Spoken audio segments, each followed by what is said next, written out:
yetu ya leo inaanzia hapa shuleni. Kuna huyu msichana ambaye anaitwa Selina. Selina alikopo na mshikaji hapa ambaye anaitwa Ben. Ben alikuwa ni mwanafunzi mgeni, basi Selina akawa anamuelekeza sehemu gani za kwenda na sehemu gani za kutokwenda. Yaani kiufupi alikopo anamuelekeza mazingira ya pale shuleni. Hasa akiwa anaendelea kumuelekeza, kuna kijana ambaye anaitwa Jesse akafika. Alipofika Jesse tu, Ben akamwambia, "Samani, naomba niondoke." Basi Ben akaondoka pale. Jesse akaanza kumwangalia Selina kwa jicho fulani hivi kama la wivu. Okay, anyway, huu ni utangulizi wetu. Basi msubiri kwanza tuianze hii movie vizuri ili tupate kujua ni kitu gani kilichotokea, kwa sababu gani Jesse anamwangalia katika jicho la wivu Selina. Basi movie yetu inaanza kwa kumuonesha Selina hapa akiwa kitandani amelala. Lakini alipokuwa amelala akaamka pale, akawa anasikia ujumbe mzuri ambaye ametumiwa na baba yake. Baba yake alikuwa anamtumia ujumbe wa kumtakia asubuhi njema na apate kuamka vizuri kwenda shuleni. Hasa akiwa anajiandaa pale kuondoka, mama yake akamfuata mlangoni na akamwambia kuwa hizi ni barua za kualika wanafunzi wenzako katika pati ya happy birthday, na itabidi ualike wanafunzi wenzako ambao unaona wanaendana na wewe, yaani wasikuzidi kwa chochote kile, wasikuzidi kwa umri wala kwa mambo mengine ambayo wewe huyajui kabisa kuyafanya. Basi Selina akakubali, wakafika hadi shuleni. Sasa shuleni hapa, huyu Selina alikuwa na rafiki yake wa karibu sana. Rafiki yake huyo ni Jesse yule yule. Basi wakaanza kuongea vizuri, na hapa ndio alikuwa anamwambia kila kitu kuhusu happy birthday yake na namna gani happy birthday yake kutakuwa na vitu vizuri sana. Basi walipiga stori nyingi sana. Mwisho wa siku Jesse akampa Selina zawadi. Sasa baada ya Jesse kutoka pale, akaenda hadi kwa marafiki zake. Alipofika kwa marafiki zake wakaanza kumwambia ya kuwa, "Wewe, leo kuna kitu muhimu ambacho tunahitaji utuambie. Je, yule ni msichana wako au ni rafiki yako tu wa kawaida?" Sasa inaonekana kuwa ukaribu wao na kama kuna mioyo inapendana hivi, alafu hataki kusema. Basi Jesse akawaambia marafiki zake tu kuwa, "Mimi moyo wangu kama kuna kitu unacho kutoka kwake, ila sitaki kusema kabisa." Ni noma hiyo. Sasa baada ya pale bwana, subiri kwanza nikuulize swali moja msikilizaji wangu. Kwako wewe unavyoona, je, anampenda Selina au hampendi? Kwa sababu mimi nilivyoisimulia hii story sijajua kama anampenda au hampendi. Anyway, turudi katika goma letu afu tutajua kila kitu mbeleni. Hasa goma letu bwana linaendelea pale pale tulipoishia.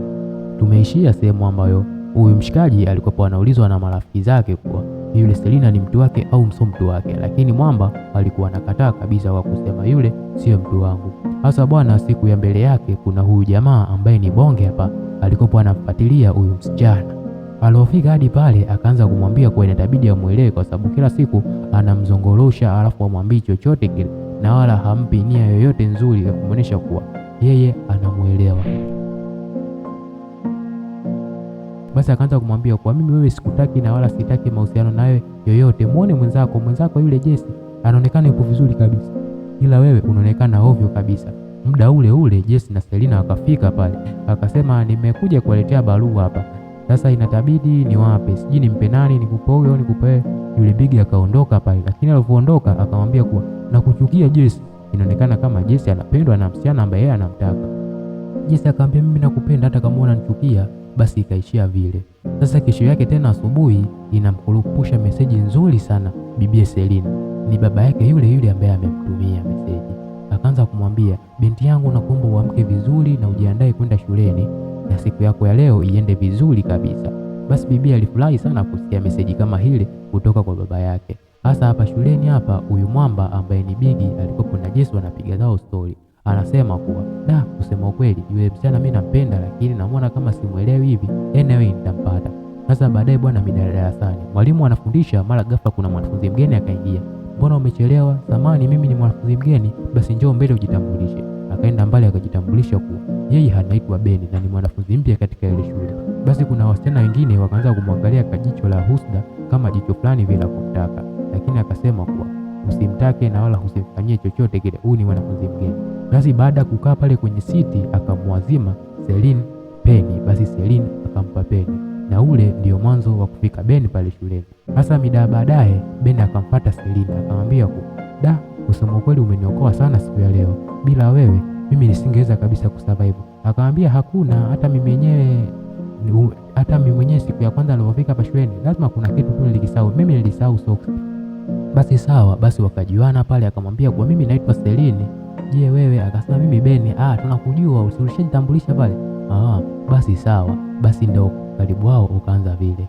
Sasa swali langu mimi tena hapa, msikilizaji wangu, je, ukaribu utautenganisha ukaribu uliokupo kati ya Jesse na Selini au hautautenganisha?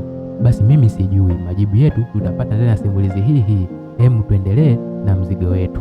Sasa mzigo wetu unaendelea kwa kumuonesha kuwa kuna bidada hapa alikopo anamfuatilia sana huyu mwamba. Basi ndipo akamsubiria hadi njiani na akaanza kumwambia kuwa hello, mimi kiukweli nimevutiwa karibu na wewe. Basi mwamba akamjibu tu vizuri akasema sawa, ila mimi kiukweli sijapenda ukaribu na wewe.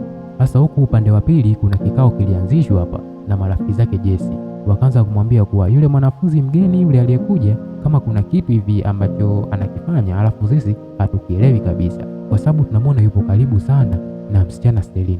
Basi walikopo wanazungumza hapa kama kumzungumzisha, mara ghafla yule mwanafunzi mgeni akatokea pale, akaanza kumwambia kuwa wewe njoo hapa, wewe kuna vitu ambavyo unavifanya sivyo kabisa, sisi makonda wa shule hii hatuvifanyi, tunawezaje kuwa na ukaribu na yule? Basi yule mwanafunzi mgeni akaambia bwana, hamna shida, na mimi wala sina chochote na yule, ni tumekuwa tu makaribu. Basi akaanza kumjibu pale kwa dharau, mwisho siku akampiga akamgusagusa kwenye mashavu. Mwamba alibaki tu kulalamika, akasema huyu mwanafunzi ajivunia nini?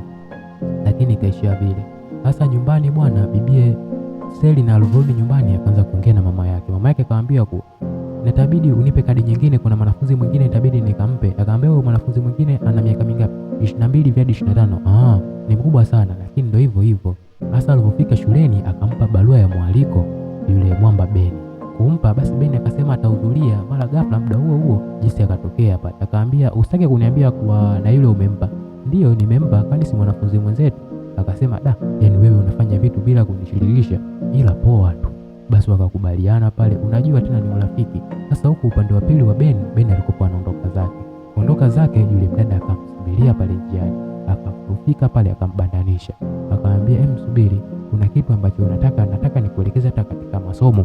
Mimi nipo vizuri sana katika masomo ya hisabati, sijui naweza nikakuelekeza. Akamwambia asante, hata mimi nipo vizuri sana katika somo hilo, hivyo basi huwezi ukanielekeza labda siku nyingine? Siku nyingine, sawa basi mwamba akaondoka kidaiziaini ile pale. Sasa bwana, baada ya pale huyu bibi hapa alikuwa amepewa masharti na mama yake, kwa masharti yenyewe ni inabidi katika shughuli yake wasifungulie mziki mwingi na wala asije marafiki ambayo hawana kabisa uelewa na yeye. Basi ndio akafika pale na akaambia kwa masharti haya ndio mama yangu aliyoyaweka, na nitabidi muvae vizuri kabisa, na nitabidi ukija pale hakuna mziki mwingi kupigwa. Basi mwamba akakubali, akaambia kuwa mimi na kikosi changu tutavaa vizuri kabisa na kila kitu kitakuwa shwari. Basi hiyo msikilizaji wangu ndio mwisho wa sehemu yetu ya kwanza. Hebu ungana na mimi kwa kubonyeza kialama cha kusubscribe ili mradi upate kupata sehemu ya pili na muendelezo. Asante sana, shukrani na chao. Bye.